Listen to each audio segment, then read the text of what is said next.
Good morning, good afternoon, and good evening, everyone.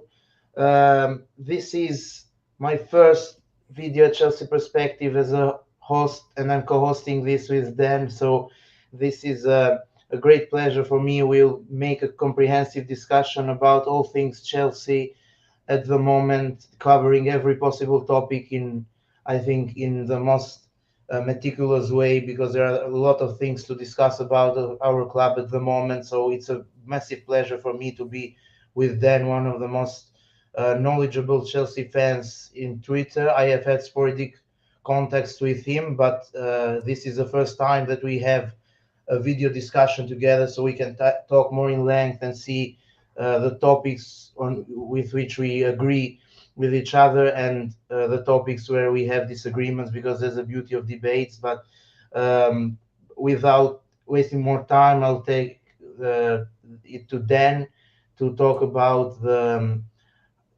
his stuff at the moment. How is he feeling with the club in general? And then we talk more specifically. So Dan, it's your turn. Helgi, that's such a nice introduction, my friend. It's very, very kind of you. Thank you. Um, it's a joy to put a face to the name and finally be able to discuss Chelsea together. So I really appreciate that. How am I feeling about Chelsea at the moment? I was over the moon when we won the Club World Cup, but I think there's certain things around the club, around the attack at the moment. Little bits and bobs that are not quite right. So, look, everything is far from a disaster as many people make it out to be. But I also think there is a lot of room for growth, and I think we'll get there at some point. But yeah, definitely something, some room for improvement in certain areas. Yeah, totally agree in general. But now we'll go into specifics, and I will start with, let's say, arguably the most prominent topic of the last days, which that has urged us to choose also the thumbnail of the stream, that has to do with Lukaku situation at the club. The issues going on with him, the debates whether it's a problem of the attacking players around him who struggle to find him when he makes the runs, let's say, after so beyond the opposition backlines, or it's his problem. Uh, so let's say to drop back and to help the team to recycle possession in a similar way than Kane does at Tottenham. So what do you think? Tell me your thoughts, and then I will tell mine so we can discuss about this. See, the problem is like with Lukaku, I feel like he proved his world class ability at Inter. I think it was very little in doubt, and he showed at Everton what a classy forward he is. He did a good job at Man United as well. There's a very good forward in there, but the problem is, I think it's twofold. I mean, it's from a stylistic point of view, the team simply don't play to his strengths, and also I think on behalf of Romelu's side, there's a lot of sort of off the pitch and maybe on the pitch kind of fitment issues going on that aren't quite working. He's asking for the ball, but he's not receiving it. He's getting into the right positions, but not quite receiving the ball as well. But when he does receive the ball, is he making the most of it? Probably not. You know, so I just think it's a fitment issue at the moment, and it's to use an old English analogy, because I'm an English teacher, is it's a square peg in a round hole. So it's not quite, the fit is a problem, and I think it's pointed to me as well, and this is something that's been highlighted in the Athletic a lot, is that Romelu put a post up on Snapchat, a public post, where he talked about things not being the right fit, and that very much embodies how things are for him at Chelsea at the moment. And it's unfortunate because I think this could be a good relationship, um, but it's strange that Chelsea have employed this kind of forward to essentially try and get the club to the next level, to Liverpool and Man City's level. But it seems to me, again, with hindsight, that they've made a similar mistake in that they've signed an idea without having the tools to make the most of it around him, if that makes sense. Yeah, totally agree about this. But I had to add something from my own perspective, because you focused on the, let's say, issues on the pitch that have happened regarding this kind of disharmony of our high pressing intense style and Romelu being at his best at Inter in a completely different interpretation. So both us and Inter deployed a back three system, but we have an attacking nose with the wing backs helping the attack, while at Inter they would stay back for large parts of the game, and he would have the opportunity to be a point of reference and then use his physicality and yeah, do his job there in the way he does at the counter-attacking team. But what disappoints me is that he has added fuel to the fire in a very complicated manner, which had to do with the interview he gave. And secondly, I think that although it may seem like a mismatch, at least so far, the problem is that the stat of having 7 touches per game is inexcusable for a player of his quality, because it means that it represents also a lack of effort, and the quality of the opposition also, it's, with all due respect, isn't the one that makes you have as many as 7 touches per game. So in my opinion, at least, the problem has to do with him first and foremost, because he has been consistently bad lately. It's not that we have a similar. Yes, the other attacking players have had their problems, but their problems are compensated by some positives they give.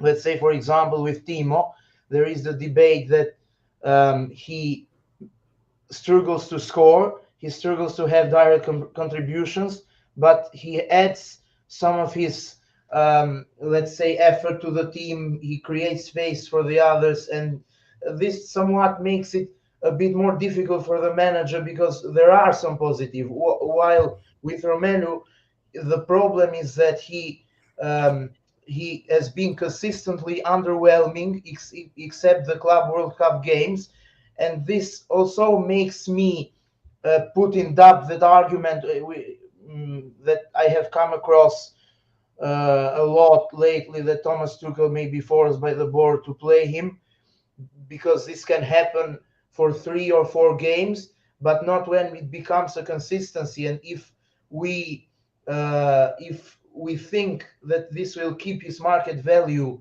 intact, or at least around the sum that we paid for him, I don't think this is the right logic, because practically the club that may plan to sign him will see what is he doing at the moment. So the problem is, the more he underperforms, the more his market value decreases, and this isn't helping. Let's say any parties involved in this situation. So yeah, I agree with your argument about it being a mismatch, but I can't really excuse Romelu with that, because being a mismatch may mean that he doesn't exactly justify his price, but at least shows some positive amid the negatives, while he has been consistently underwhelming, and this is something that has to change, in my opinion. What do you think? Yeah, it's good. I mean, the fact that things have to change is quite evident there. Our attack is underperforming, but I think what what people fail to realize, I think, in amidst this scenario, is that it's like a condensation of many different factors and problems that have arisen to this point. Like if you look at a lot of Chelsea's attack, it's not only Lukaku that's the problem. We don't have a nailed front three. You could argue that the only one this season that's performing to a good level over a more than a handful amount of games is probably Hakim Ziyech in the last 6 weeks. So that is part of a bigger system problem in the attack, and this has become a fundamental problem at Chelsea over the last 18 months since we made that big splash in 2020 for all those players. You know, Kai Havertz, Timo Werner, all of these kinds of players that came in. Hakim Ziyech was one of them, and then Pulisic the summer before that. You know, we have signed players who are all very good on paper, but none of them seem to fit a defined role. If you look at the teams that we're competing against, you know, like the Man Cities, the Liverpools, every player that they have has a defined role within them. Or if they don't, they have a role to play within the team where perform to a tangible set of instructions. I couldn't tell you right now what our best front three is. I don't know. I could Same. probably choose. I could probably choose, let's say, three or three players that I like, that I think could make up our best, um, to make up our best front three. But to condense the issue down to purely Romelu Lukaku, I think is a little bit, uh, sort of. I think it's problematic in the sense that he's taking the brunt of all the attention now because of that that interview, and that in the public sphere that's created this kind of this problematic narrative. And I'm not excusing him, because that game against Crystal Palace, only having 7 touches in 90 minutes is terrible. You know, that's it's terrible. But also it's part of the problem, because yes, he isn't getting involved in the game, but similarly people aren't passing him the ball. You know, I mean, in order for a striker to have the touch, he also has to receive the ball. Yeah, and the one time he did receive the ball, we was slightly offside. He gets a shot on target from which we scored. Okay, it was offside and ruled out, but it's still, you can't really point fingers at him totally. Yes, is he blameless? No. Is he a total failure like everybody else is making out? I don't think so, because he's had good games for Chelsea. The Aston Villa game at home, the Aston Villa game away.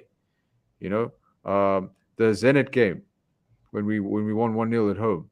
You know, he was good. You know, the both Club World Cup games, the Arsenal game away. You know, there have been performances where Romelu's been good, and a lot of those performances have come from when we've had good attacking width from wingbacks. Yeah, well, both of whom are injured.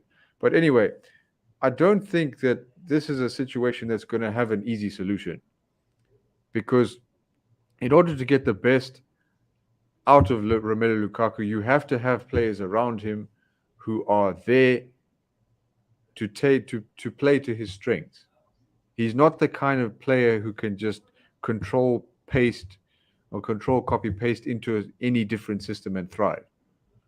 You know, again, he's a system player.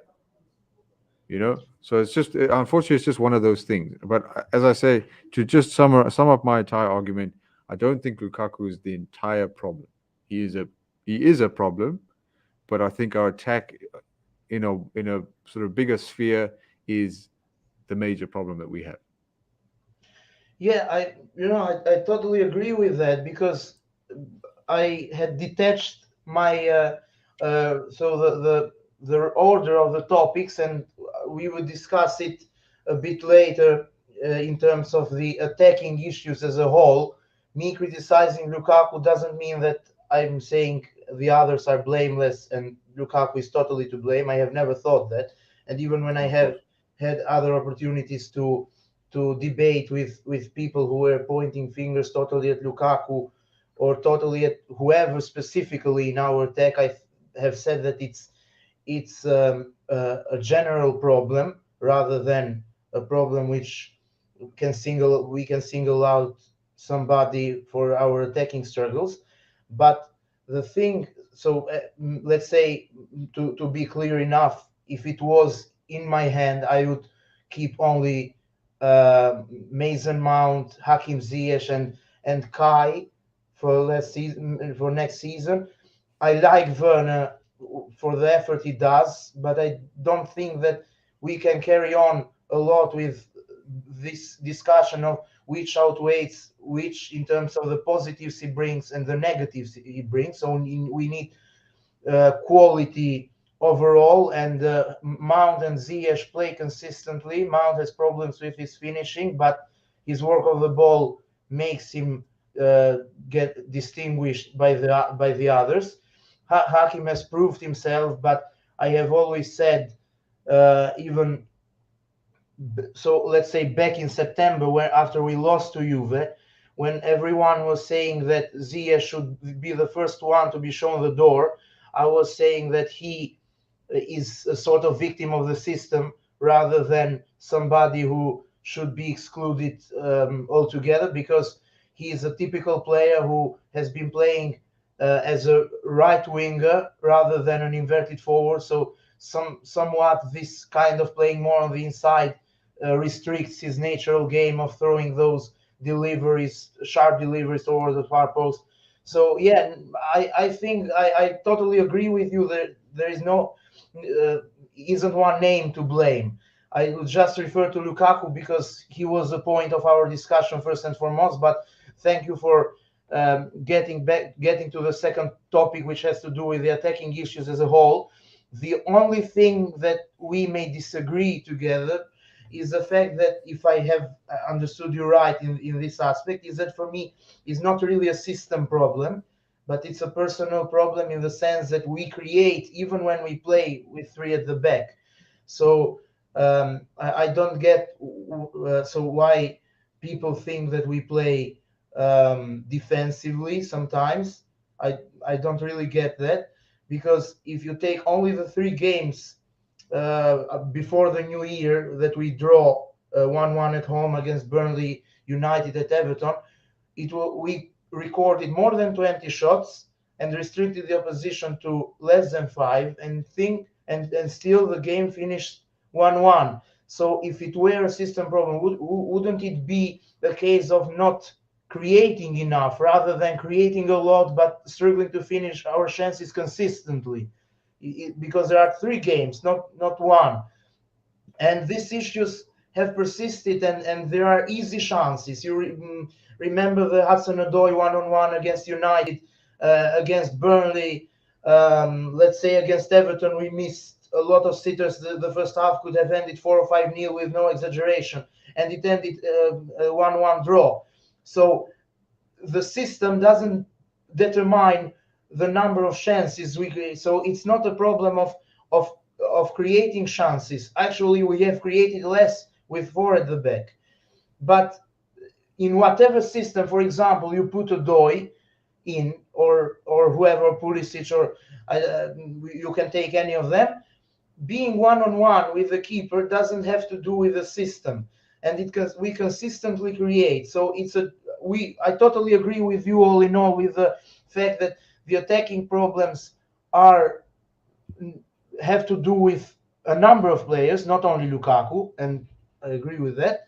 But I think that it doesn't have to do with how we try to play, but the ability of our strikers to finish their chances and to exploit the opponent's weaknesses. And it doesn't happen only when we create a lot, but also, let's say, against Brighton before the New Year's Eve, we had a chance to finish the game after the second half started with a counter attack. Odoi could have finished, even though we were second best that day. It's a trait of City and Liverpool, for example, in the league, that even when they aren't at their best, they have that cutting edge, and they will put their chances away frequently, at least against the teams of the bottom half, because against the top 6 teams, there are close games and episodes decide. So I'm not considering them. But in terms of creating chances, the system has helped us create a lot of chances.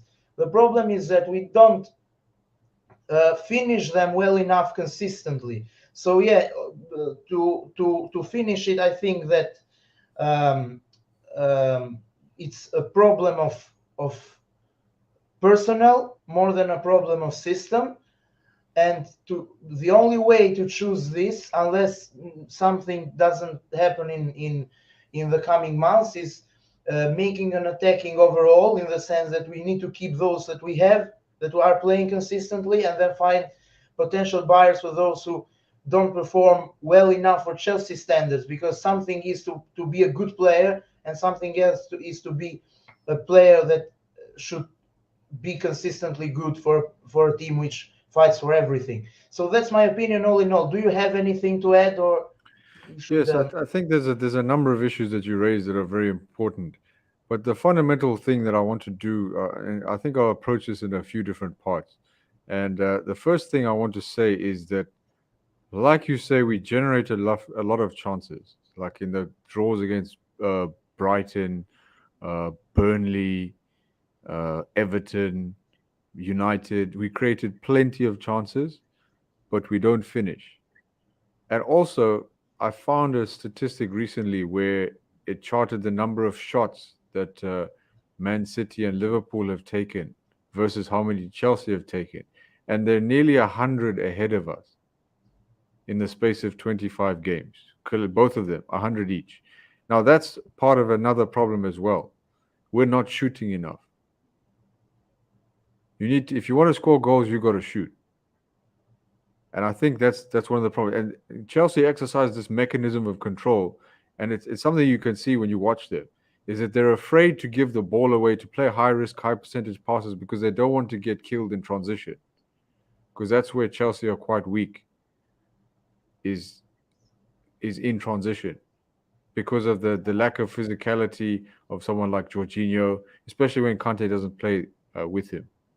So they're afraid, especially as well, if you're playing with someone who's not a pacey left back or right back like Azpi or Alonso or even Malang Sarr, as good as he is, he's not the quickest, and they're not great 1v1. So the system is great in its protection of our goal, but it's not, it essentially stifles our attack, which is a little bit of a problem. And something that many fans have pointed to, and I've taken a little bit of time to analyze and to come up and to come round to. But I've seen it recently, especially it was especially obvious against Crystal Palace. We don't give up much, but we also don't take the game to the opponent. The quality is there, but it's almost like the handbrake is on. And the second thing that I want to talk about as well is essentially, if you look at our attack, we have a lot of different kinds of players who can do different things, but we don't have a collection of three of them who complement each other well. If you look at Timo Werner, he's good as a second striker. He's good at running beyond. He's quick, but can he finish? He needs a lot of chances to get goals. He's not good at dribbling. He doesn't really take a man on, And in the Premier League, where Chelsea play teams that sit very deep, he's not very useful. He can beat a man over 5 yards maybe, but he's not gonna. That's not his game, right? Then you have Pulisic. Pulisic's excellent at dribbling. He's very direct, but is he fit for long enough? Probably not. Sometimes Tuchel likes to play him right wing back. Sometimes he gets a chance at left wing. His best position is left wing. He doesn't play there often enough. You get Kai Havertz. Kai Havertz, great technically, very good at false nine. He can play off the right, can play in midfield. Does he have a defined role? Probably not. Kai probably needs to play with someone, maybe like Lukaku. Yeah, but again, is he someone that you can sort of nail your lamppost to? Someone like Mo Salah, Sadio Mane, or like a Mahrez or a Sterling or or Foden or somebody there, in Man City. You can clearly say, okay, this is what I get from this player. I love Kai Havertz, but I genuinely don't know what I get from him sometimes. Then you look at someone like Ziyech. Ziyech, I know what to get from him at the moment. He's very tricky on the wing. He's got excellent delivery. He shoots from distance. He can pick a pass. He can dribble a little bit. He can press. He's mobile. He's good. He's someone we can hang on to.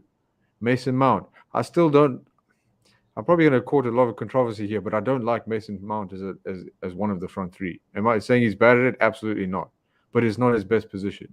He's not an inside forward. To me, he's like a creative midfielder, similar to Kevin De Bruyne.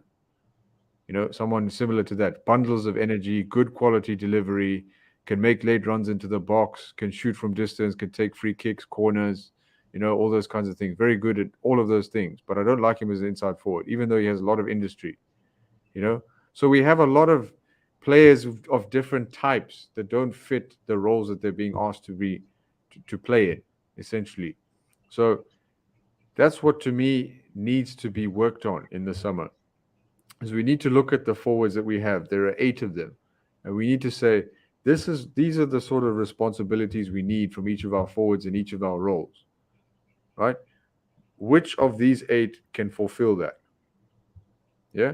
Because I think if you choose from that 8, maybe 3 or 4 will fulfill that. I would hang on to Callum. I would hang on to Kai Havertz. I would hang on to Lukaku. And I would probably hang on to Ziyech as well. Mason Mount, I would drop into midfield. So he wouldn't count. So I would probably get rid of Werner, maybe Pulisic.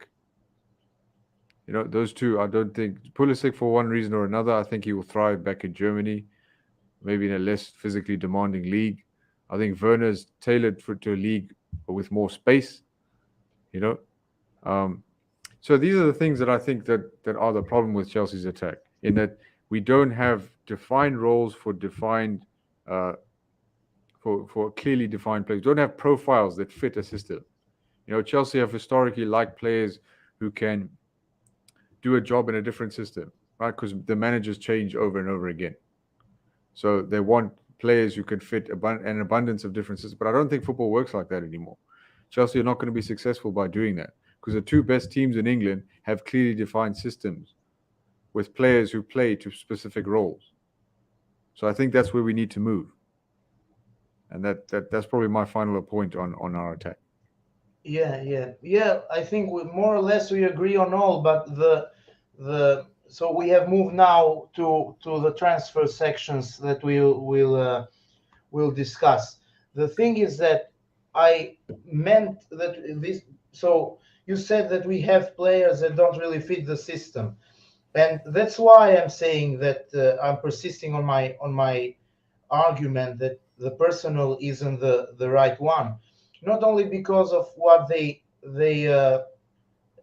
have, let's say, disappointed people who have expected more from them, for example, from Werner or from Pulisic, as you mentioned. But the thing is that Thomas Tuchel has a very good record with attacking players in the past. Neymar scored 51 goals in 67 games and recorded 32 assists with Thomas. So this is a very good stat. You may argue that the league is of a lower level, that it's easy there, but the But look point how is well they that, did in the Champions League. They did very well in the Champions League. And yeah, Dortmund scored for fun as well. Aubameyang yeah, and Dembele, yeah. and they used to score This is my crazily. point. So Yeah. it's not a problem. It's not a problem because I'm not referring to you, but to people who argue that Tuchel hasn't brought out the best from our attackers. I think that the problem is to them more than to what the manager can do, because these players were also before Tuchel came. Then we struggle to adapt them, and then Tuchel came and he has more or less done something, but not in terms of fulfilling the expectations. And by fulfilling the expectations, I mean the fact to winding the clock back when we signed Werner and Havertz, let's say for around so more than 100 million pounds both. Both are regarded as key signings. Both were regarded as players who would provide us that attacking edge over the opposition, both who were wanted by a lot of other clubs. For Werner, it was said that it was a sort of accident that Liverpool didn't sign it due to COVID hitting negatively the finances of the team. So they moved to Jota and we paid the release clause for Werner. So the expectations were high, and understandably so. And with the manager, as I said, having a good record, an excellent one actually, with players from the past, in terms not only in terms of getting them involved into his system, but also getting direct contributions from them frequently, starting from Aubameyang. Pulisic himself was integrated into the first team by Tuchel. Ousmane Dembele, Neymar, Mbappe, and where they nearly won the Champions League there.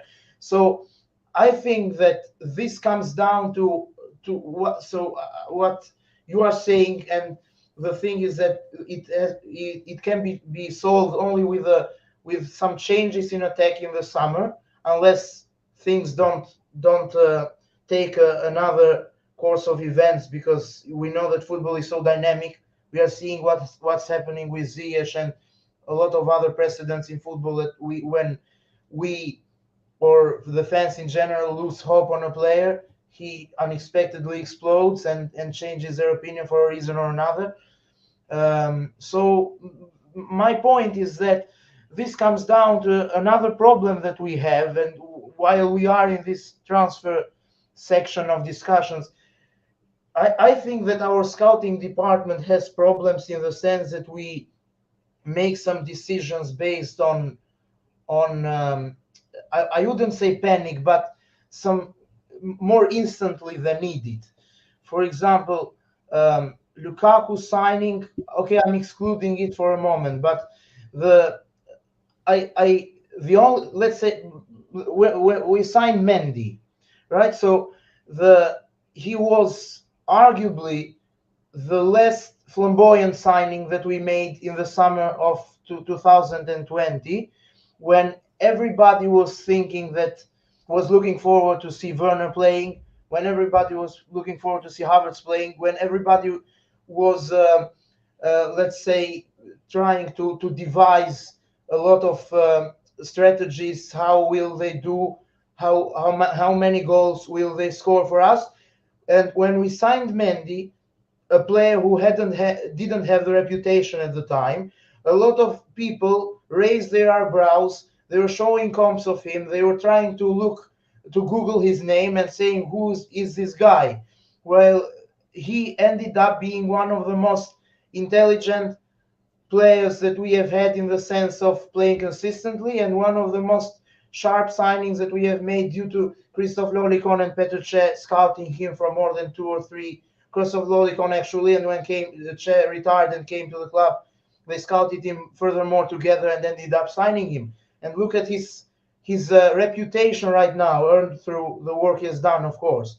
So why don't we sign players or other players in this way? That's the issue. Even with Chilwell, there a lot of people were saying that he has decreased in shape in the second half of the season, 2019-2020 season at Leicester, so we should stay away from him. He's rated because just he's English. We should sign Tagliafico because he's more attacking. We should sign Cucurella, was mentioned at the time. And a lot of Reguilon was mentioned. So a lot of other options who aesthetically seemed better than Chilwell at the time. But Chilwell was scouted for a larger amount of time, and he ended up being a successful signing. While the guys that had the most probability of filling the headlines of the media have been underwhelming. Like Kai has somewhat excused him with the important goals he has scored. He has to do more, of course, but he is still young, and I have expected that he will do. Werner has had this kind of positives and negatives, but as it stands, neither of them has repaid the price we paid for them. That's what I mean. So why?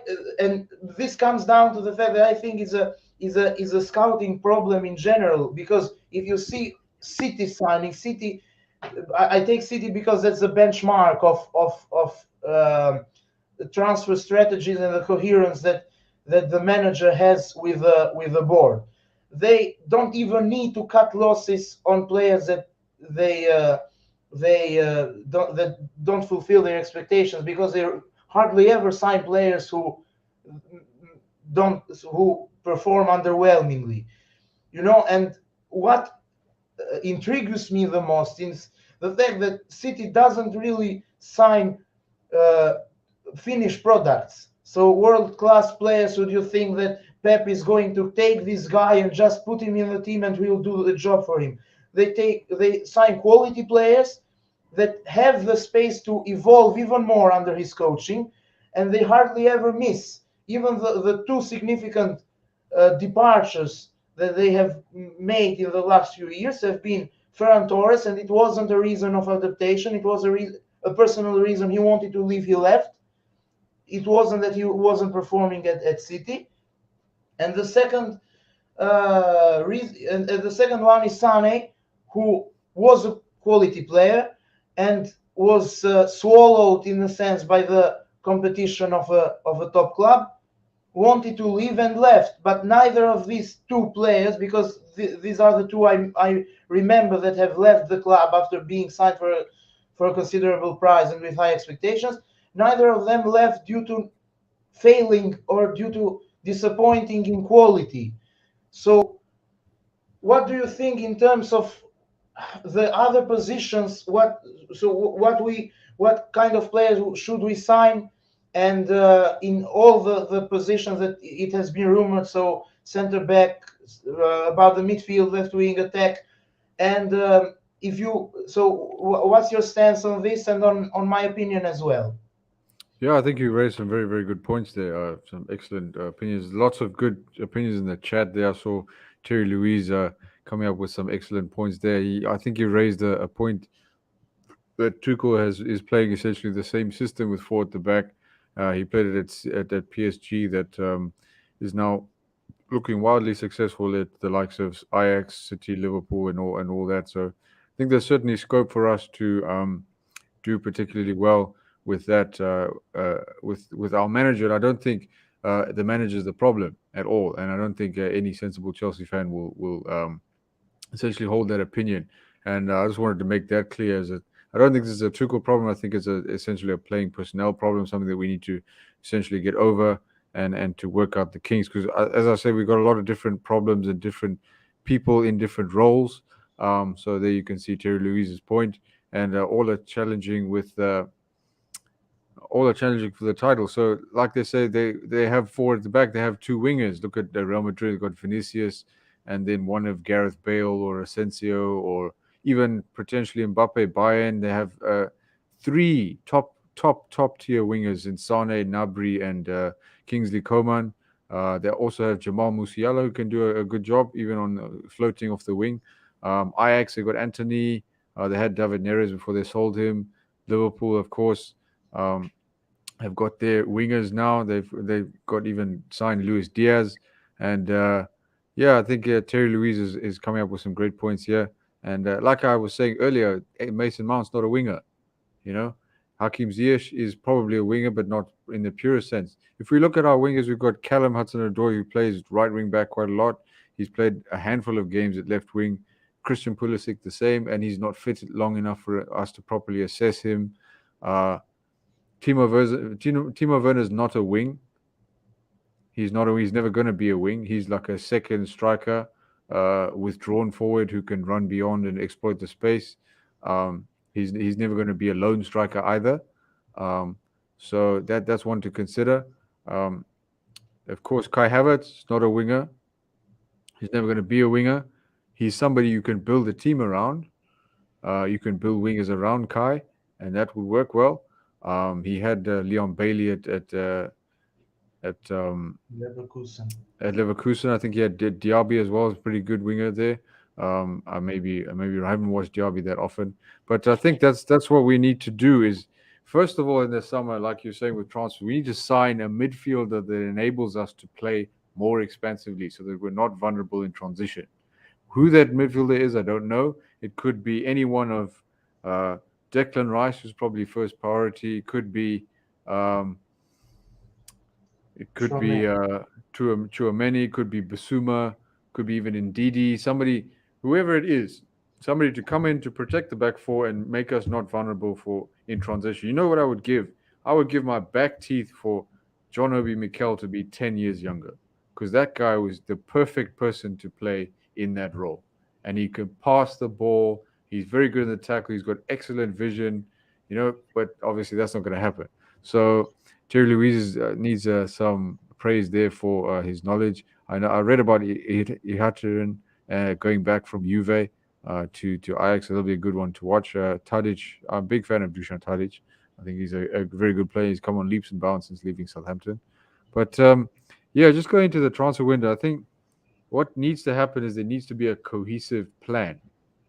Okay, and in the sense that, and I'm going to say something that might come across as a little bit controversial, but I firmly believe that even if we had Erling Haaland now, we would still be having the same problems because we Agree. don't have Agree. someone to protect us on the counter attack, and that's the biggest problem. And I think we need to sign the type of player who's going to protect us on the counter attack and allows our attack to express itself. Because if we can do that, I think we'll see a lot more goals coming. Do I automatically think that makes us title contenders and uh, better than Man City or Liverpool? No, because there's still problems. We still need to sign better wingers. I think more productive wingers. Someone like Rafinha. Rafinha is really good, you know. But I think even signing Rafinha might be another erroneous purchase because we already have Ziyech. So and they're quite similar. So I don't know. With regard to the transfer strategy in the summer, all I want to see is cohesion, coherence. Go if you have a list of three names, get all three names. You know, whatever it takes. I trust Marina; she's very good at her job. This kind of thing is, I don't want to see this kind of problem persisting again because this is the second summer in a row that it's happened. The first time was with the slew of Havertz and Werner, and we were all being sold dreams that this is a dream signing. Chelsea have taken over football again and laying down a marker, spending 200 million in the COVID market, signing all these great players. But then when we peeled back the layers and actually started to see them play for Chelsea, um, the cracks started to show. So what I would like to see this summer, and again with Lukaku, is the same thing. You know, it seemed to be, oh, we've got a world class forward. Is he going to fit? If he does, if we do this and play him this way, it'll work. But have we been doing that? No. Okay. So what we need to do this summer is identify profiles of players who we need in midfield, on the wings, maybe even a right wing back or something to play to give competition to Reece. Centre backs, because our centre backs are out of contract, which is a big issue. Um, if we want Jules Koundé, get Jules Koundé. You know, whoever it is to get, we need defined profiles of players to come in and automatically slot in so that we can have a full preseason. Everybody knows what they're doing. We know the system we're playing. If we get injuries, we can cope with it. We've got a plan A, B, C, and we're going to generate chances. We're going to take chances. We're going to score goals. You know, it all sounds very simple in like an ideal scenario, but this is what we need to do. If we're going to be a Premier League title winning team, we need to do this.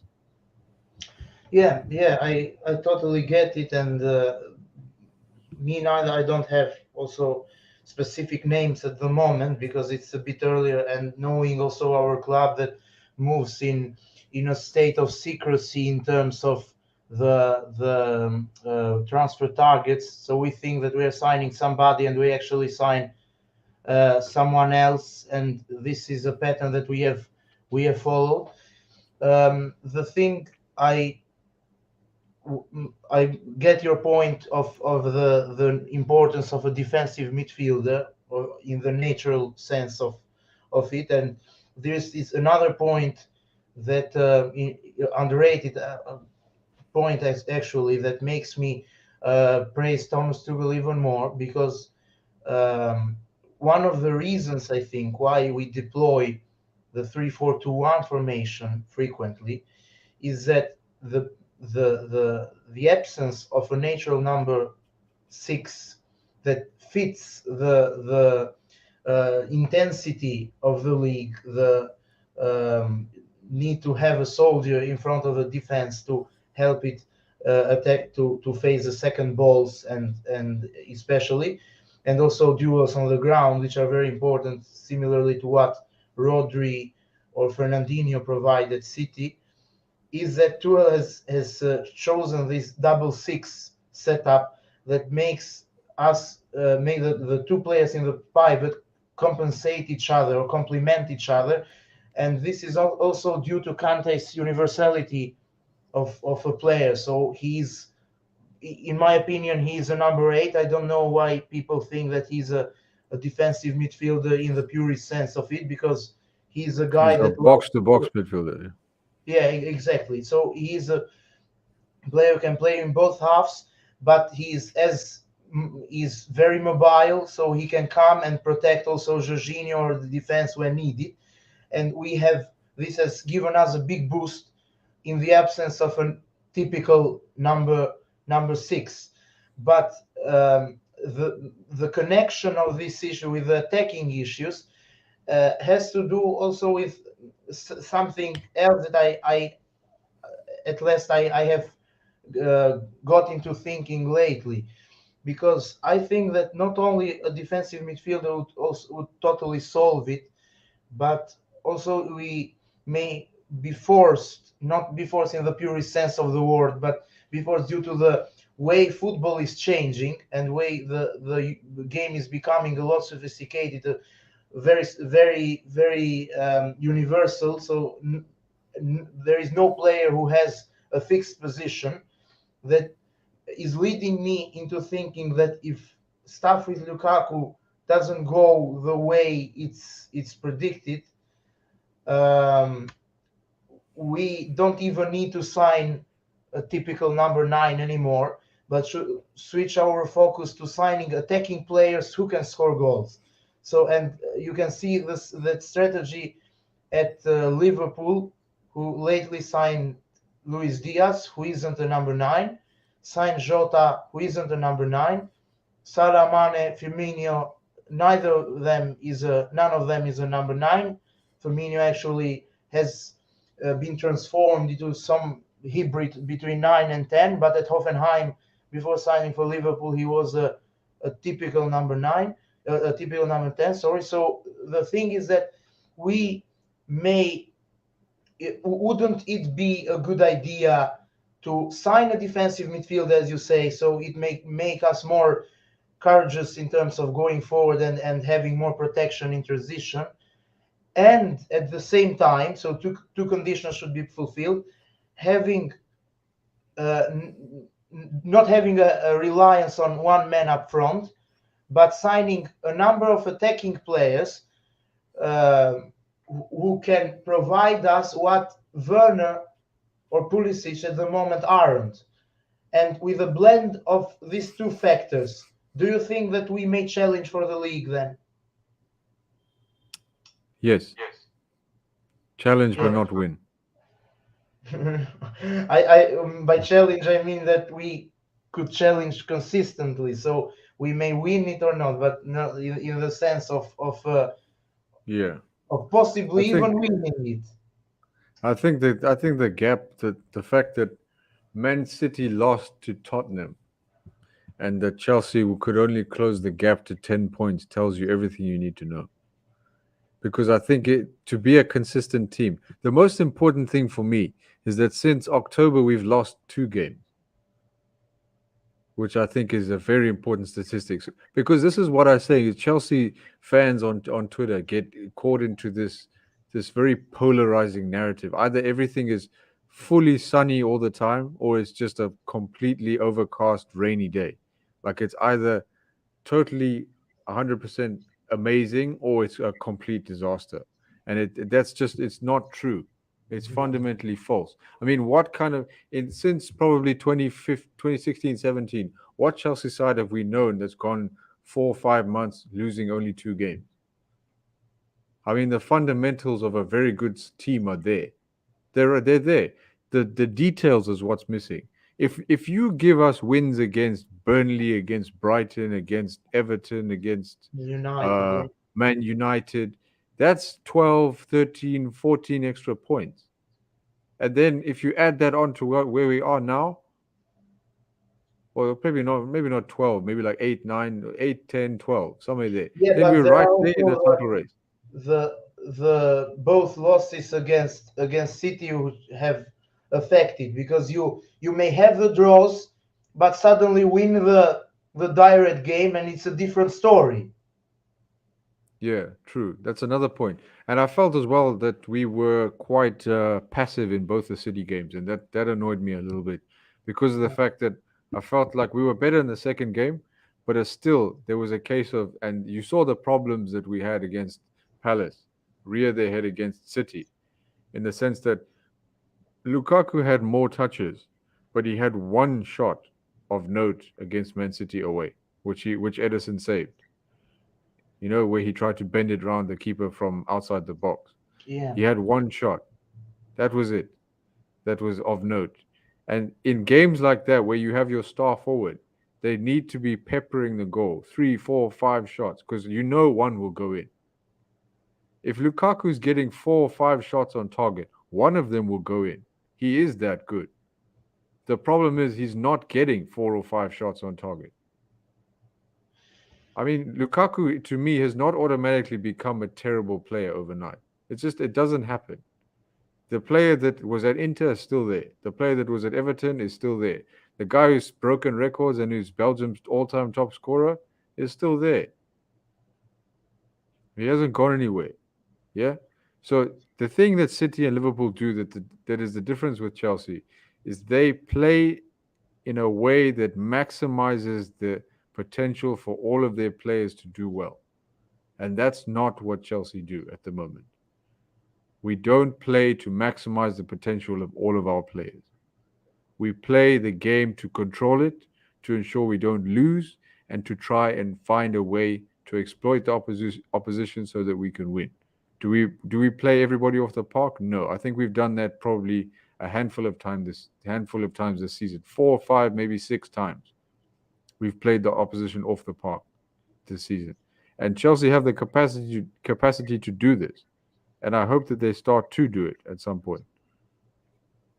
Yeah, but my point is that the issue with Lukaku is a bit more complicated than the other attackers because uh, let's say for example, let's make a direct comparison between Lukaku or Werner, and Werner played in a similar role at Leipzig as he's playing right now. I would agree with the system that Lampard deployed. He was persisting on playing Werner as a left winger, and it was very disappointing. I had debates at the time with people who were saying that Werner should be a center forward in a three, and I still said that it's not his position. No, it's not because he So can't hold the ball up. yeah, so he And played as a as a centre forward default. in a 3 at Chelsea, you need to hold the ball up. Yeah, but no, my point was that he uh, is so we signed. It's a sort of similar story that we are having now with Lukaku, with Werner then. So we were playing in a 4-3-3 system, while Werner and Leipzig played constantly in a 3-5-2 as a decoy behind Patrick Schick. I think it was the main Yeah, I think the main man at think their I think at the point think, of their think attack. Paulson wasn't it? Paulson or It was one of the two because yeah, even Schick was because I watched a lot of Bundesliga games at the time because they were the first that started the after COVID. So yeah, it was strange now to change the system and involve Werner, and Tuchel did it in the sense that playing as an inverted forward, so neither a left winger nor a nor a number 9. So and he plays inverted. So this is a good adaptation because you have to think as for the team as a whole without breaking the balances of the team. He managed to integrate both Kai and Werner in a way that, if not 100%, it was very similar to what they have done in their in the previous clubs. While with Lukaku, I think it's not only a sort of having to adapt something, but Lukaku is asking for a lot more than that, and this is a bit not a bit, but it's pretty much unfair in the sense of changing all the high intensity system to involve Lukaku means that we should play on the counter and have Lukaku as a reference man to attack the channels or position himself in the midway of the pitch, and then he can drive forward with the ball. But you don't even have these spaces in the Premier League. You hardly ever do. For example, he had against Villa, while where we went on transition in the second game, he came off the bench, scored the header, and then had a lot of freedom because he became the point of reference. And in every moment that we threw the ball towards him, he could outmuscle Tyrone Mings and drive forward into empty spaces. But you don't really have these spaces in the league because a lot of teams congest the center, they protect the wide area. So the only way to play in a team that controls possession, as every team more or less does in the top 6, is to get involved into playing on the ground. And that's why I think that it's a more complicated issue with him rather than with the others, because the others have had their chance of playing as they have had in the past teams, but it has needed only start a small adjustment. While with him, totally the way we approach the game. To add into it, it's a similar problem that Carlo Ancelotti had at Real Madrid when he was there in the first stint. Real went in on a run of 20 wins in a row, more or less, and Gareth Bale complained for the way he was being positioned. I think he was being positioned in the center and wanted to be in the right, but this meant that Ancelotti would change all the system altogether just to adapt to one player. And this is not what top clubs do, especially when the current system has proved that we get results. Although I totally agree with you when you say that we haven't seen team off in the way we should. But nonetheless, this is not the biggest problem, because even City or even other teams that win consistently, even past Premier League winners, constantly see teams off.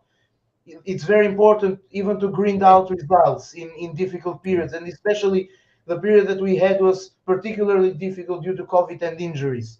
So Yeah, it there's a was good important to at least keep track of it, because it could have been a totally different story, maybe not being in the first place, as we don't have, in my opinion, the most balanced squad possible. Our quality on the bench is different to the quality of the first 11, unlike City's. When you see City's 11 today and see their 11 3 days after, Pep may change all of it, and you think you don't see a substantial difference in quality. Well, for us, isn't the same when you play a midfield of Jorginho, Kante, and Kovacic, and the midfield of Loftus-Cheek, Barkley, and Saul, for example, or whoever we played. We were forced to do something like that at Zenit away, if you remember it. So Yeah, it's a that's good my question. point. Yeah, we should talk about this question. Yeah, it's a good question. Yeah, so that's my point. So you can't really change it altogether to adapt one player just when it means to when the system has proved results, when has given the team the ability to win the Champions League against tough oppositions, and has given us also a sort of stability between all the lines, because I see people throwing suggestions that this guy, we should change the system to adapt Werner, we should change the system to adapt this one, that one, but it's not this, because you should think about the consequences of what this change brings to the team as a whole. So yeah, I agree with the fact that we haven't seen teams off, and we have played them off the park frequently, but there have been also other reasons, and that's why I think that the past December is has a lot of more positive things to take off than the previous Decembers. In the previous Decembers, we lost a bit the compass, and we were like a ship in the middle of the sea in terms of what the struggling to even have the chemistry. While in this case, we had a very pretty depleted squad. Premier League didn't postpone a game for us, and still we are in the race. So I like your positive opinion about the fact that we, with a bit more clinicality, could have been challenging for the title now that it's the end of February. And also, I totally agree with you when you say that a lot of people take extremist perspectives. It's perfect or it's horrible.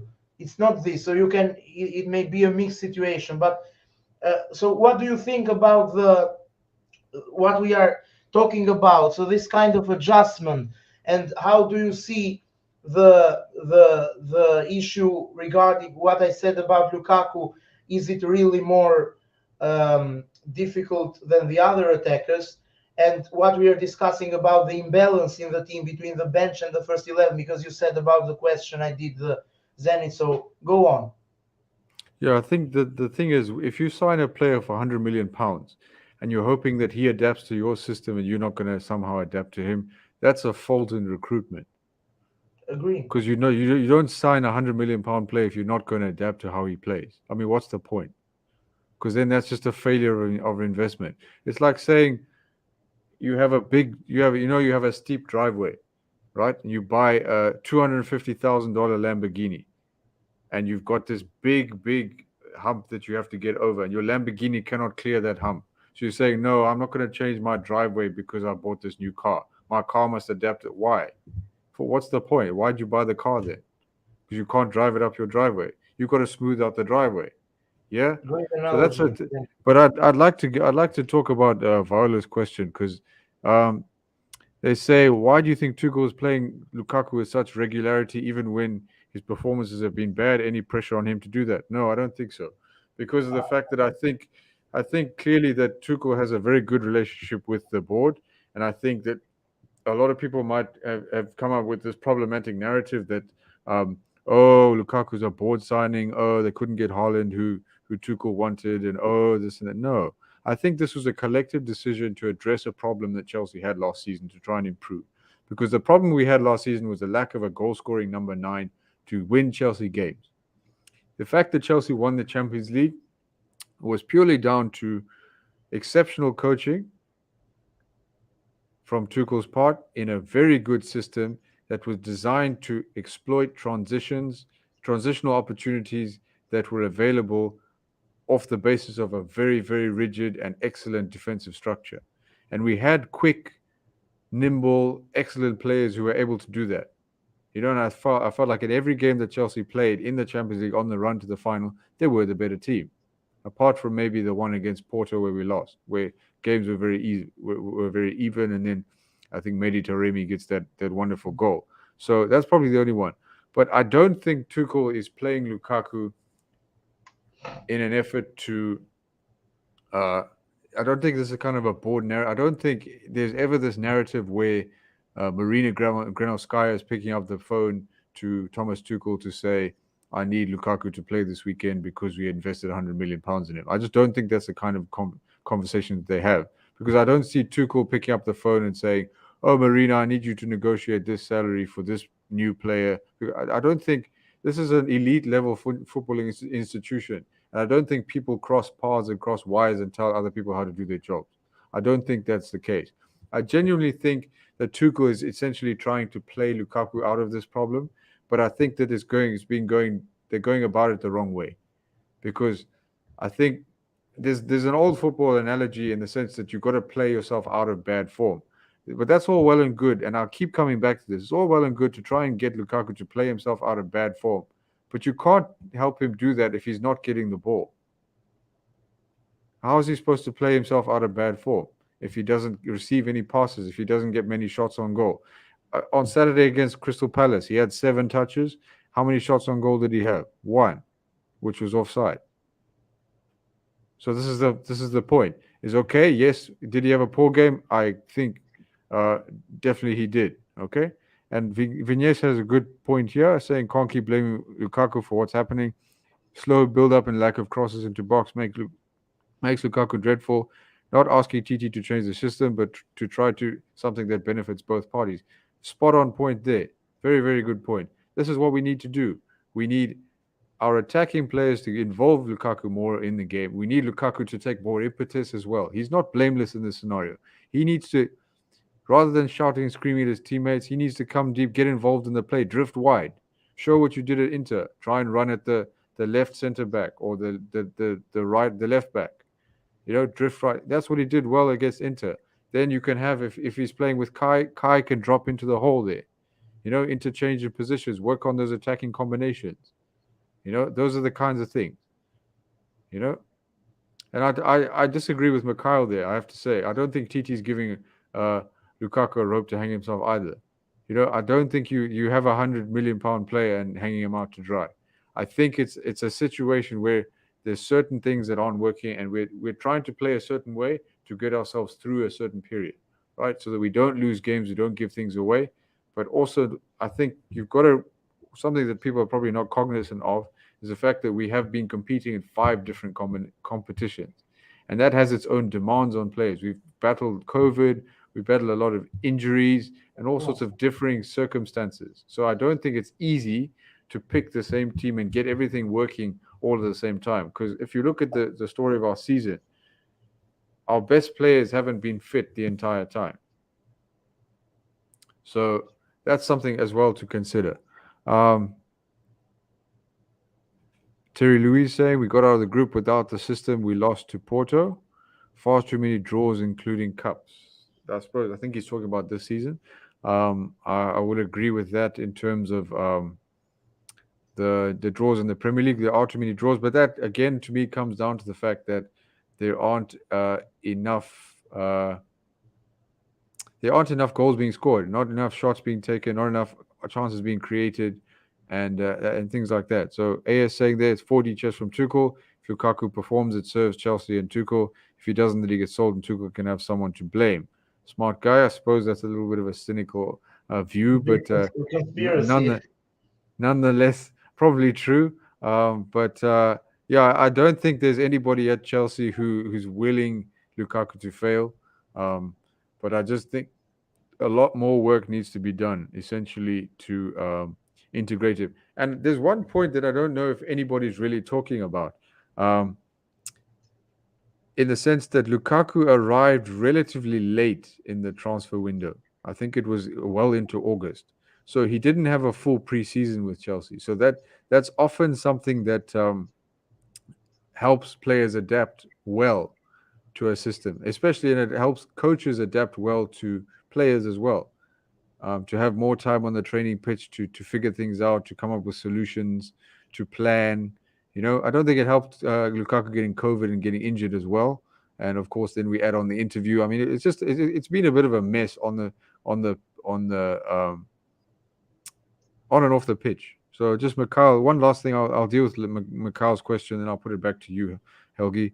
Mikhail says, "Hey, what else do you construe from TT Presser shrug of shoulders at Lukaku questions?" I think there comes a time. I'm looking at this from with rose tinted glasses, but I think there comes a time where a narrative or talking about one player for a coach becomes irritating, be it positive or negative. And I think since Lukaku gave that interview, I think this whole narrative and this whole drama around him has been very tiresome. I mean, Tuchel's played him; he's given him every opportunity. He's played different systems. I think it comes down to the fact that Chelsea need to involve him more, and that's pretty much it. And I think Tuchel will continue to try this, but I don't think he's going to do so at a point where it's going to sacrifice Chelsea being more vulnerable, and that's probably just smart coaching. So I don't read anything into that struggle. I think he's probably just fed up with dealing with those kinds of questions. Anyway, that's all I have to say, Helgi. I'll put it back to you. Yeah, before coming to another topic, yeah, we come to terms with the fact that it's a problem not only that doesn't have only to do with Lukaku, but the other attacking players should do more as well. Um, I personally thought about. I have also another argument that so before getting to it, I said it earlier in the stream that this board pressure argument is a bit exaggerated, because even if there is board pressure, you can't put pressure on a manager for a player who hasn't been playing consistently well, and it doesn't really so it gives the opposite, creates a boomerang effect, the opposite, let's say, consequence of what you do. So instead of protecting his market value, a potential buyer will see and say, how can I sign him when he isn't performing? So it doesn't really make sense having board pressure for this reason, and for the reason you mentioned, that it's an elite sporting institution. You get a world class manager to believe him and to stick to his ideas. And also, I think that Tuchel, this is a sort of personal hunch more than an educated opinion. It's more of an educated guess. That Tuchel may be disappointed with the other attackers in terms of scoring. Let's say Werner, and this may take a bit of I'm referring to the fact that Werner didn't play for a while since the New Year's since the New Year's Day. He hasn't played consistently with us, and this may be an indication that Tuchel doesn't believe a lot with does trust Werner a lot, so he can hope that Lukaku will at some point bring the best out of himself and develop. But never mind, this is a matter of the future. Also, not only a matter of what we can predict now. So, coming to the games of the current week, how do you preview the tonight's game and also the Carabao Cup final? Very, very cool games in prospect. We're returning to the Champions League. Of course, competition we won last season, so very excited to see us play Lille. Obviously, there's very close emotional ties between Chelsea and Lille. Of course, we signed Eden Hazard from Lille. Joe Cole, of course, went and played at Lille as well. Um, And yeah, it's Lille, a very good team. Of course, they've got some very good players like Jonathan David, Burak Yilmaz, of course, Renato Sanchez, um, and the likes of Jose Font at the back. Very, very good team, good structure. Um, and I like the way that they play. I don't watch them often, so I can't really comment on specifics. However, I think there'll be a tough prospect. Probably not as tough a draw as we could possibly have gotten, but is one I expect Chelsea to manage to get through. Um, and I think we might benefit from um, just a little bit of freedom in cup competition, because I feel like this Chelsea side come alive in cup competitions, and they're tailor made to get the best out of a one-off game. So I think that's it's something for Chelsea fans to necessarily look forward to. I think. I mean, never underestimate Leo. Leo are perfectly capable of winning this tie, um, and but nonetheless, it's one that I feel confident Chelsea will come through. Be interested to see what system we deploy, and I heavily think that. Tuchel will go back to a three at the back in the Champions League. I think that's a system that suits the Chelsea in Europe better. Um, so that's an interesting perspective there from Terry Louise. I didn't know that he arrived with medical issues, Lukaku there, so that's something to be cognizant of. But yeah, with respect to Lille, I'm hoping in the first leg we get a comfortable lead, like a 2-0 or something, to take back to France, because we may be without a couple of players with the rules on vaccinations. I think in continental Europe, so No, I think it's no, just Tuchel said yesterday, I think, or I read the report, one of these, that everyone will be allowed to play. It's not confirmed, but okay. I read it Oh, somewhere. that's So good. Well, that's encouraging. Yeah. Okay. Well, then we don't have to worry about that. So I hadn't read that. So that's good from that perspective. But yeah, I'm feeling pretty good about Lille. Hopefully, the Carabao Cup less so, because I think Liverpool are a very good team, especially in one-off games as well.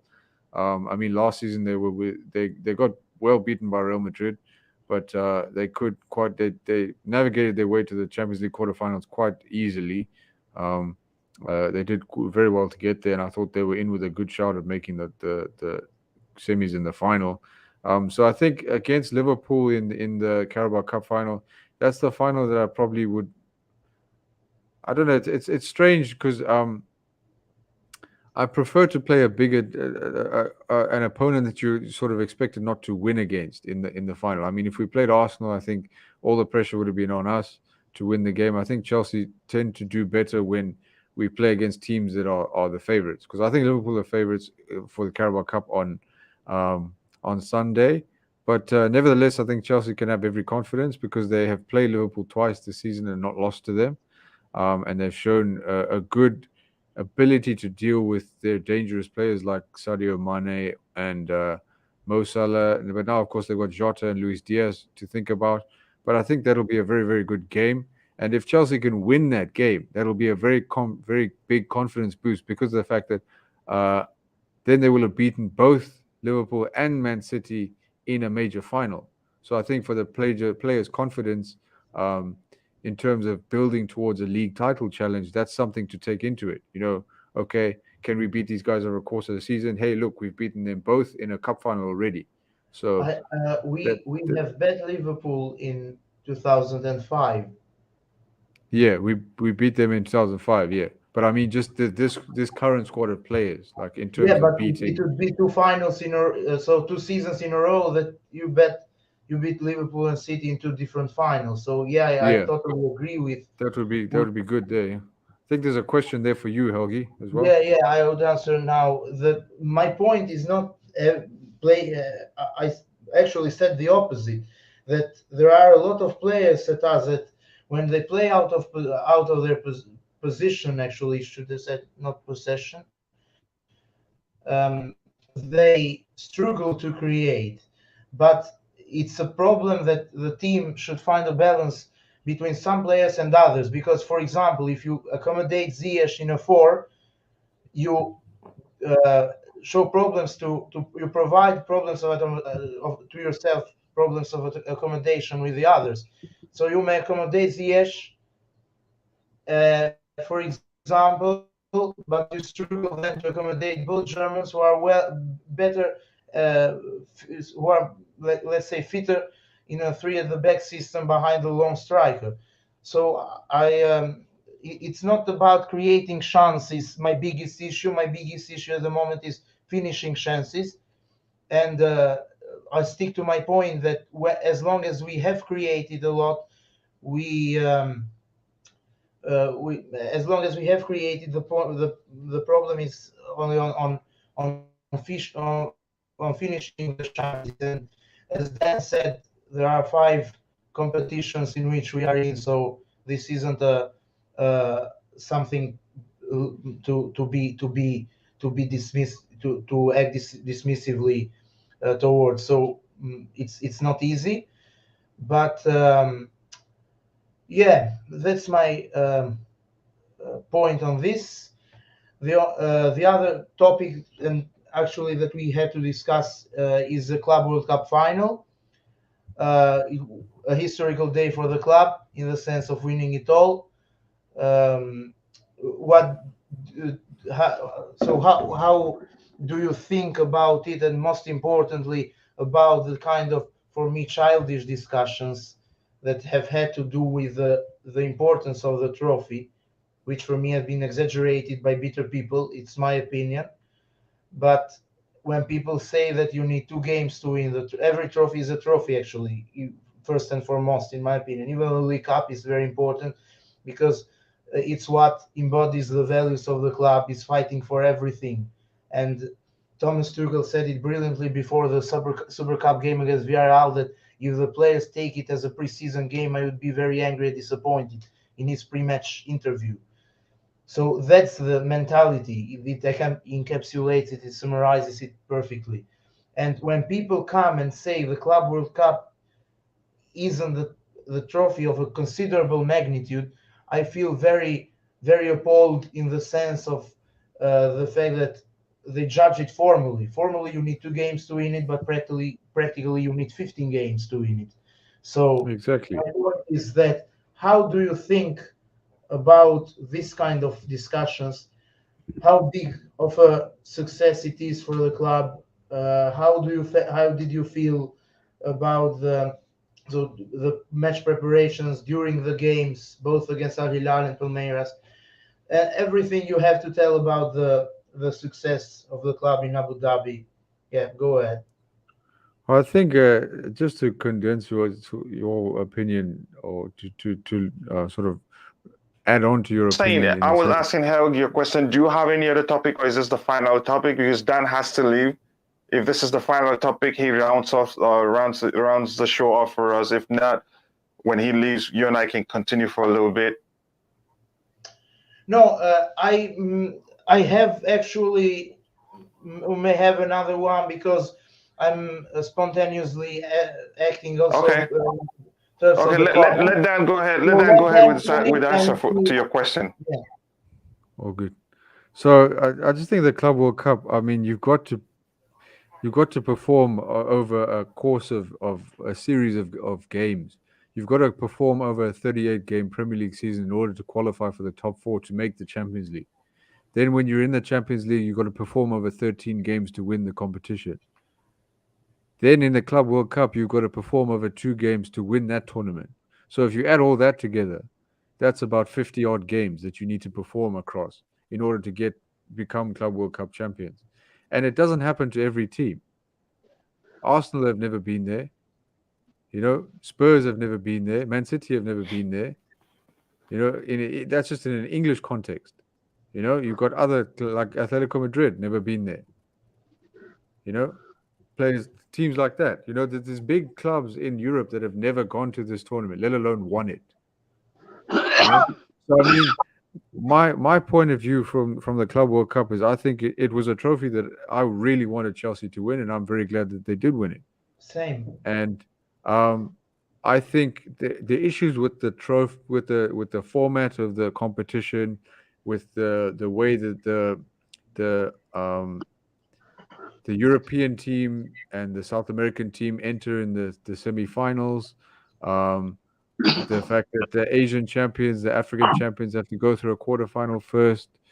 I think the issues with the format of the tournament are there for all to see, and they need to be improved. FIFA are talking about creating this new 24-team format where they have 8 teams from Europe and all this and all that. I mean, with regard to the format of the competition, that it's clear that needs to change because it's clunky and it's mismanaged, and it creates a situation where it essentially favors Europe and South America. And you could argue that perhaps the swell of talent is in Europe and South America, but that's besides the point, because as an African myself, I'd like to see the teams like Al Ahly and teams like from my neck of the woods, like Mamelodi Sundowns, Orlando Pirates, Kaizer Chiefs, all those teams who have done well in the Champions League and won the Champions League. I would like to see them given the same opportunities as the European teams, So the issue I have a big issue with the format of the Club World Cup. However, for a team that wins it, whoever it is, whether it's Corinthians or Liverpool or Bayern Munich or Chelsea or Barcelona or Real Madrid, the fact that they win it is an achievement and they deserve to win it, whoever it is. And I don't think you can come and have this sort of snooty attitude and say that, oh, this is a Mickey Mouse competition or it's a plastic competition. Oh, what is this? And I'd also like to say, where was this energy when Liverpool were winning the Club World Cup? Were we seeing the same kinds of conversations? Were we saying the same kinds of conversations? And every time we saw like Harry Kane have struggles at striker for Spurs when he was having a disastrous season, where was Sky Sports hanging him out to dry like they hung Lukaku out to dry for 7 touches against Crystal Palace? Where they create this montage of his touches? I don't know. I'm not going to sit here and be like Jose Mourinho and say there's a media agenda against Chelsea. But when these kinds of things repetitively happen, it certainly feels like it. But my final point that I'm going to make here is that I'm glad that Chelsea won the Club World Cup and they completed their trophy haul because they deserve to be there and they deserve to win that game. Over the course of the 2 games, they were very difficult. Al Hilal played excellently. I think they were probably maybe a little bit more acclimatized to the heat, because I know coming from Saudi Arabia, it's pretty hot there as well as in the UAE. So I think maybe their players had a little bit of an advantage there. But that's not an excuse, because Chelsea are a quality side as well, and they needed to adapt, and I think they did. They made the most of the opportunities that they got, and fair play to them. But yeah, I think that the game in the final against Palmeiras was very, very difficult. I think Palmeiras gave everything in the game. Chelsea was probably just ultimately had a little bit too much quality in the end. But yeah, I think they were very, very tough games, very fraught, very tactical battles. They weren't straightforward as well. Yeah, it's just I'm glad that we got through it, and it wasn't pretty, but who cares? I think winning the Champions League we played slightly prettier, but no one cares about how you won when it comes to trophies. It's just the fact that you have the trophy. So I think that's my final point. Happy that we won it. 2 very difficult games against 2 teams that deserve to be there, and yeah, just happy that we are Club World Champions. Yeah, I couldn't agree more with Dan. And for me, here's the thing. Dan, I understand you want to leave, and I appreciate you finding time to be here. It's been a great conversation. I'm very tired, but I just had to participate because I was enjoying it, even though I was just being the studio engineer. But that's a good experience for me, and I learned quite a lot of stuff being in backstage. And then helping the stream run well. The fact is this: the World Club Cup is a global tournament. Just let that sink in. It involves teams around the world. The Champions League is for teams in Europe. The Premier League is for teams in England. But the Club World Cup is a global tournament, which means, and then Dan did take some time to explain all the stages you have to go through, what you have to win to even get a chance to participate. So it's just, the Champions League may pay more money than the Club World Cup does, and the Premier League might also. But again, if you common sense says it's a bigger tournament. And that's it for me, and I'm glad we won it. If anybody's saying anything else, they just to me jealous. That's all I have to say about the Club World Cup. I think I'll add one last thing as well. Is I'll say that it's problematic in the sense that European teams and Europe tend to have this superiority complex because they have a lot of money and they have all the best players. So they think that playing in a tournament like the Club World Cup, because they have all the best players, it's an expectation that you win, and that if you don't win, it's not a big deal. And I don't think that that's true. I think that's the wrong approach to have. And I think it also ignores the quality that you see in other continents. You've got some very good players in South America, some very good players in Asia, some very good players in Africa. Do they have all the facilities and the same money and opportunities as the European teams do? No, but I think that's part of the reason that the function of the Club World Cup is so good, is because it highlights these things. It highlights the need for players of different continents and different backgrounds to have similar opportunities to those in Europe. I mean, that's something that you saw in the current AFCON tournament as well, Africa Cup of Nations. I enjoyed the tournament; it's a very good tournament, but there's a clear need for better facilities there. So I think that's something that's why we need like a Club World Cup to highlight these things, because if you don't see the disparity between Europe and South America and the other continents, how are you ever going to learn? You know what I mean? But I think it's important that there needs to be a more even playing field when it comes to the Club World Cup, so you can sort of take away this idea that it's essentially tailored towards the European and South American teams. Yeah, great point right there. I think I'd really like us to discuss that topic specifically, because I see maybe I wouldn't say grievances. I'd say you're not happy the way that it's not a level playing field for all the countries and all the clubs in the world. If you like to put it that way, I think you and I would have to sit on the show and talk about it. I think it makes sense to address that topic. Certainly, yeah. All right, gentlemen, I think I'm going to say thank you very much for having me, and I'm going to depart. Helgi, it was an honor to meet you. Coach Hiller, thank you again for everything and for running that little tagline for my podcast and my writing. More thanks to you. More thanks to you. You guys did all the work, and I'm glad you had the time to participate. It's an honor to me, actually, because I appreciate your knowledge, and I always look to tap into it by inviting you to appear on Chelsea Perspective. It's always a pleasure. Thank you so much, gentlemen. I'll see you again next time. Yeah. Okay. Thanks. Cheerio. So Helgi, go ahead. If you check your private message, you see my message there, so we can round off. Yeah. We have about how many minutes? Yeah, about 20 minutes or so, and Stav is here to fight you. Okay, I'm ready. Just something to add about the Club World Cup, because there are two perspectives on the matter. The first one is a neutral perspective that Dan treated it so well in terms of the format and everything, but I meant more to see the problem from the perspective of a fan. And when I have been watching football consistently now for 12 years, and it's the first time that I see people, or I come across people that try to decrease the value of the competition.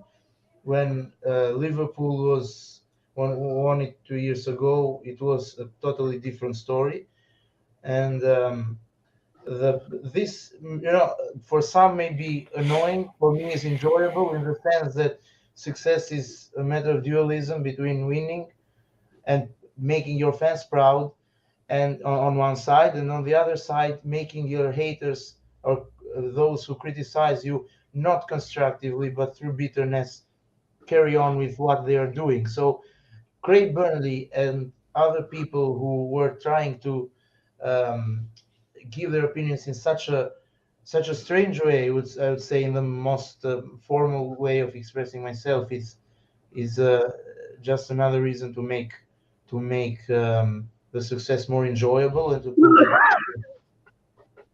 in my Sorry. opinion. So that the importance of the trophy actually seems higher when people who try to decrease it, in such a strange manner like they do, is that they, you know, uh, it's so it's enjoyable, and it proves that it's dual. So make your fans proud and make those who hate you express themselves in the way they know. But nonetheless, I repeat my point of some minutes earlier, that when you support a top club, you can't even think of classifying trophies into trophies that we need to win and trophies that we don't care if we win them or not, because it's arrogance. So the fact that we won, it makes me proud. The fact that we have won and have the prospect to win domestic cups also makes me proud. And equally, the fact that we have won the Champions League, have won the Premier League before, made me equally proud, because it means adding silverware to our trophy cabinet, and that's what being a Chelsea fan is all about. So it's an arrogance to classify trophies into big ones and small ones, and I feel uh, appalled, and as a neutral, to see people who get paid for this, to see people who are involved in the media, that try to do this in such a BS manner. And this is, un, I can't, inexcusable, but let them stick to their opinion. For me, it was a magnificent day seeing the club win a trophy that we didn't have against a tough opposition. It turned out to be a very resilient team at the back. So I'm very proud and delighted with the success, and hopefully we'll have a lot more. Now, Yeah, over to you, Stav. I'm just a bystander in this one. Like I said, I have to yeah, go ahead, Stav. You heard what Helgi said about Club World Cup. Your input. Yeah. First point, Helgi. I wouldn't worry about Craig Burley. Nobody takes him seriously. Yeah. As the English would say, right? He's a bitter pleb, right? All because Rudel left him out of the '97 Cup final, and then sold him, and he just hates Chelsea because So he was he's a bit still part bitter. player. So he's just a bit part player. So I wouldn't worry about him. Andy Townsend's the same. He left Chelsea. He said, I'm leaving Chelsea because I want to win things. He went and won the League Cup with Aston Villa. And then we started winning things, which he missed out on. So he's bitter as well. You got Tony Cascarino. He was an ex-player, another bit part player. So anybody who's used to play for us and didn't achieve anything, they're just bitter. So I would ignore him.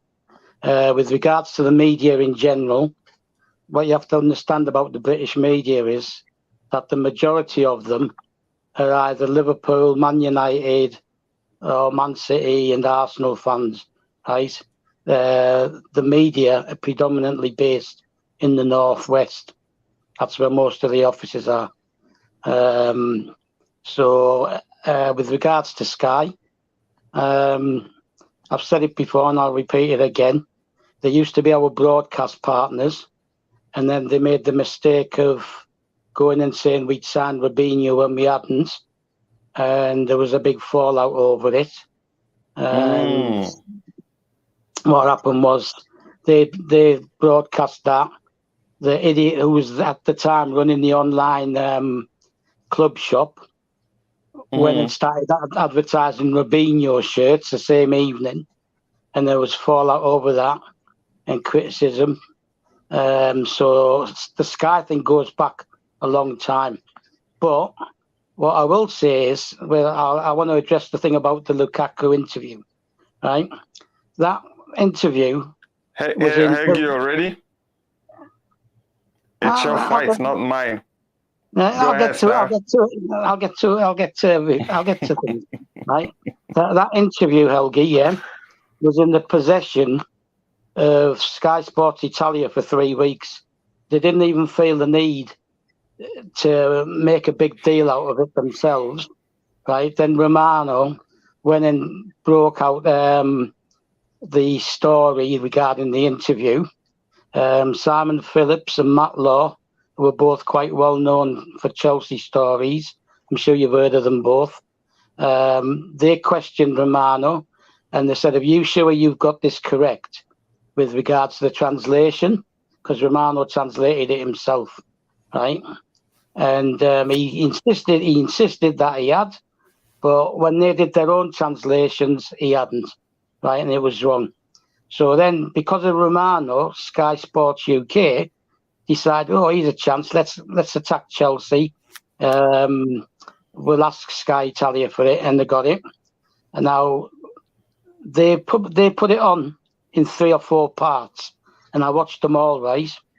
And what they did is they put underneath the transcript of what Lukaku was actually saying, and nothing in that transcript matched up to what Romano said, and nothing matched up to what Sky Sports UK was saying, right? He was asked questions and he answered them, right? But, I mean, Sky Sports, one part, the presenter said, here's part 3 of the Romelu Lukaku interview. This is the part where he says he wants to leave Chelsea, which is something that riled a lot of Chelsea fans. And he didn't. He never said anything of the sort. Right? I read the transcript as they ran the video, and he didn't say anything of the sort. So they misrepresented it, and they've achieved something because they've basically destabilised us. Yeah? You understand that, Helgi, what I mean? They've destabilised us, so they achieved what they wanted to. Because there's always a constant thing between Sky and Chelsea. They don't like the fact that we don't give them exclusives anymore like we used to when they were our broadcast partners. So that's that. With regards to Lukaku, I think the issue with him is a mental thing. Yeah, right.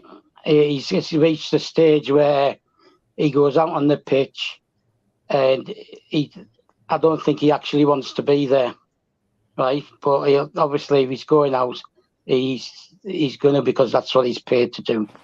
Which brings me to the other part, which relates to what Dan said with regards to us being set up to avoid conceding goals with the system. Now, I think Dan's correct. I mean, you criticised or stated that some of the forward players are letting Lukaku down as well. Right, now I put the comments in the chat earlier on. Now, if you're going to play people out of position, right, i.e. Ziyech, Pulisic, right, Havertz, whoever, right, and they're playing centrally, they're not going to be as effective as playing in their normal positions. Now, last week, right, in the game last week, what did he do? He played Havertz out wide left, right, he put Pulisic in behind, playing the Mason Mount role, yeah, and Ziyech was playing out wide right. Now that's good with Ziyech wide right, but Pulisic should have been wide left, and Havertz should have been the one behind. People have based their opinion on Havertz on what we've seen at Chelsea, yeah. Now when he was at Bayer Leverkusen, because I watched German football as well. Right, he played as an emergency striker on a few occasions when their strikers were injured, but he's predominantly a attacking midfielder in the mould of Mason Mount. Yeah.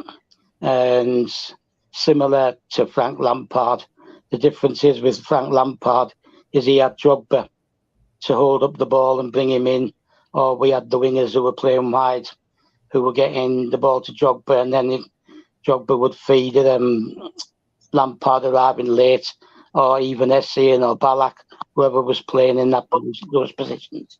Now, I personally believe in my players. I believe that squad needs 2-3 tweaks. Yeah, maybe 4, depending on if we're going how many centre halves we're going to lose, right? But it just needs tweaks. But he needs to adapt. The problem I've got with Tuchel, don't get me wrong, I don't want him getting fired. I like the way he motivates his players. Right? I like the way he speaks in public. I like the way he's got players playing to form, which Lampard couldn't do. And also, he's got man management skills that Lampard didn't have. Yeah. Now, my issue is, when you had the 2 wing-backs injured, he still persisted with playing the same system by forcing players to play as wing-backs when they're not suited to that role. Right? He's obviously looked at, how can I put it? Remember Moses, when we had Conte, right? And Moses played as a wing-back, but it was more natural to him because he was a winger. But he had the pace and he was quick, and he used that pace. Pulisic, Ziyech, maybe Callum is the only one who's got similar pace to Moses, yeah? And if the system's too restrictive, if we're playing them as the wing-backs. So I'd like to see him be more adaptable and trust his defenders. I trust our defenders. I trust our defenders. And every time we've played with 4 at the back, we've basically won. We might not have won by 4, 5, 6 goals or whatever, right? But we've won the games. So I trust in our defenders.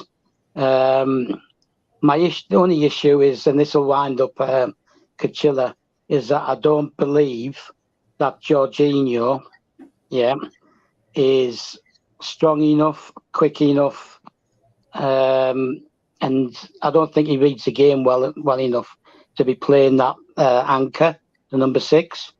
So there's your first tweak, right? If we bring Conor Gallagher back, he's still an attacking player, isn't he?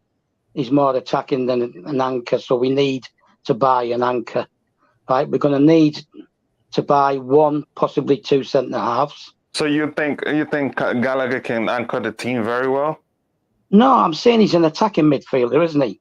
He can maybe sit in there, right? When without a possession, he is capable of tackling and challenging.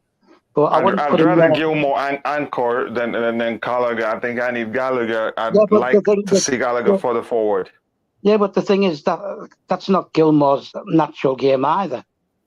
Yeah, Gilmore's the same as Gallagher. He's an attacking midfielder who played defensive mid under Lampard because we had injuries against Liverpool and Everton, and people have just naturally assumed that's his natural position.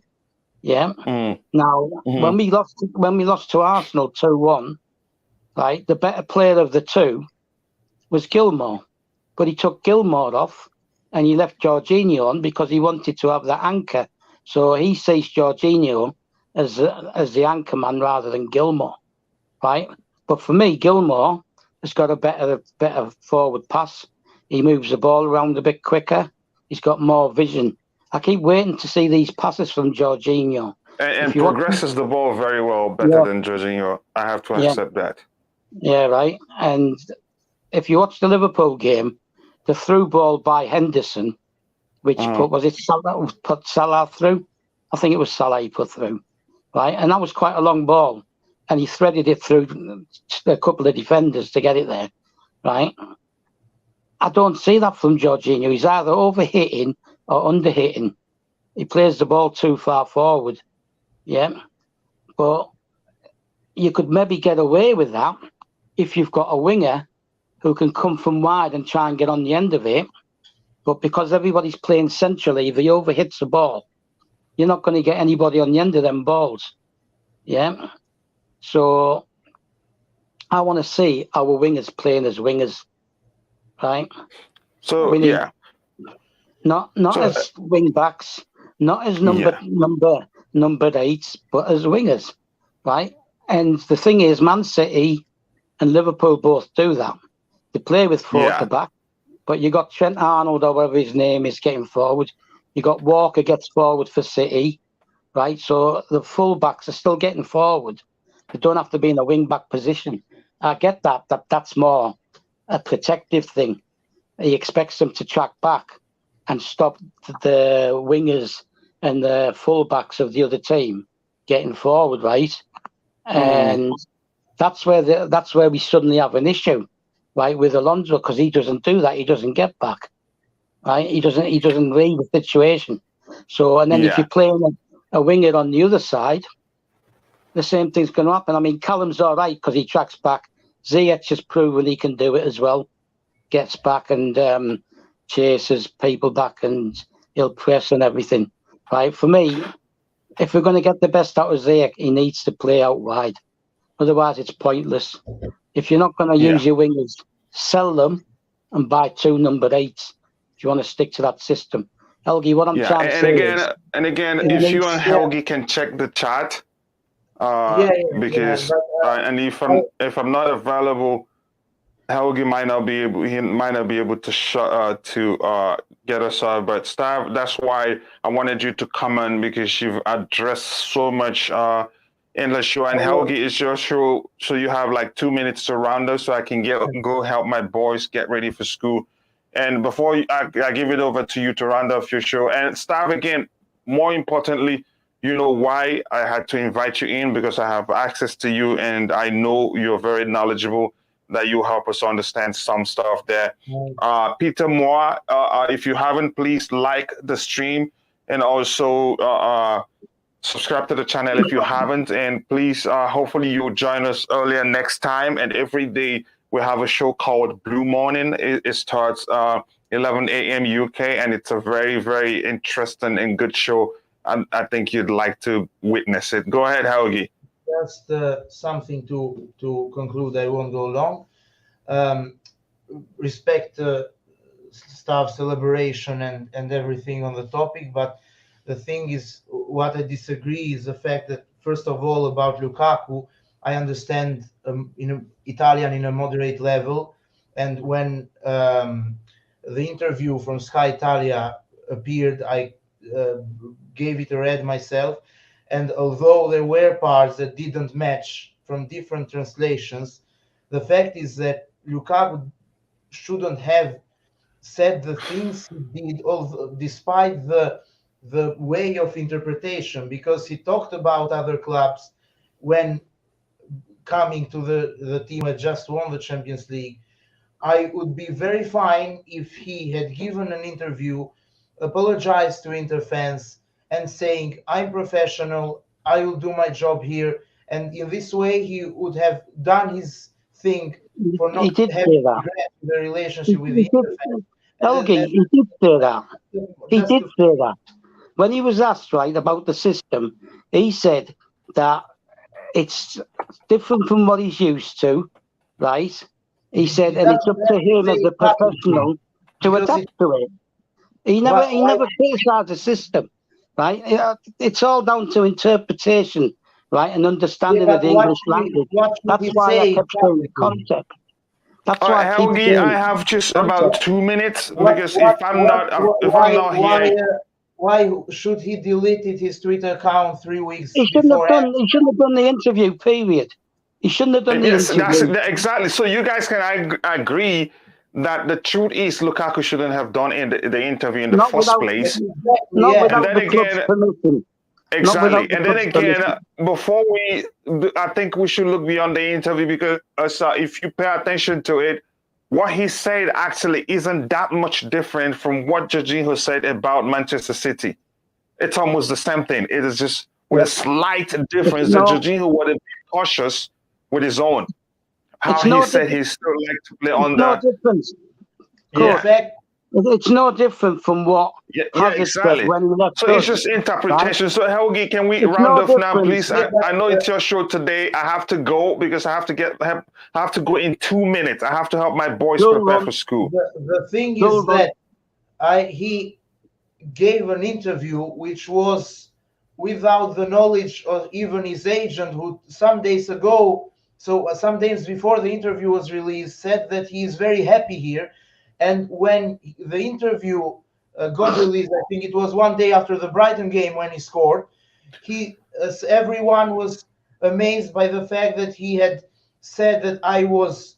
So he made a bad connection between apologizing to Inter fans and saying that I haven't adapted here yet due to the interpretation of the system. And it was taken as he regretted taking the decision in summer, and it wasn't professional from somebody who came to lead the other guys, not to. Well, now okay.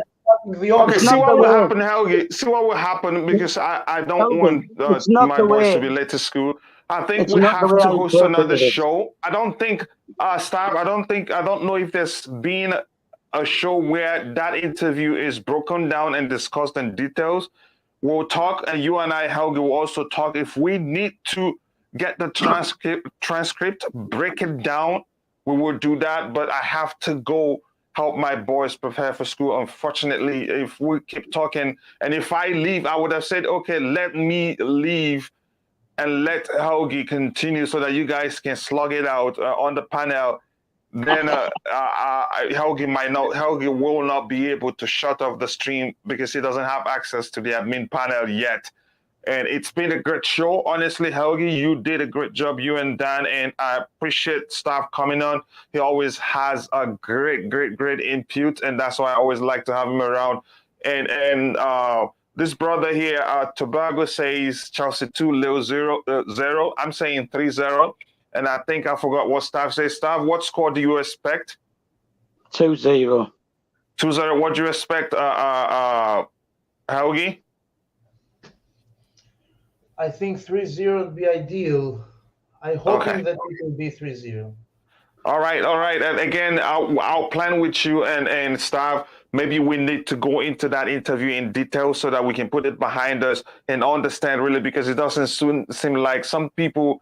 I mean, it's open to interpretation, but we have to be objective. To go in too much detail because it's now a thing of the past. And then exactly. It's a thing of the past. Let's stop talking about it. We have to plan another show. We have a trophy. Yeah, we have to plan another show where I will have you, and also Stav. He's a strong fighter here. I like fighting with Stav, and I think he will like to fight you too because you have a lot of inputs that I think he disagrees with, and I'll let that happen. So guys, thank you so much, and thank you more importantly to Just Viola for staying for almost 2 hours, and Tobago, my brother, I want to see you during the pregame show. If you have time, please do join us for the pregame show, which will hold in a few hours. And Helgi, I hope you'd find time to join. Stav, I hope also, and hopefully we'll get a win today. So thank you very much. See you guys next time, and God bless you all. Bye. Bye.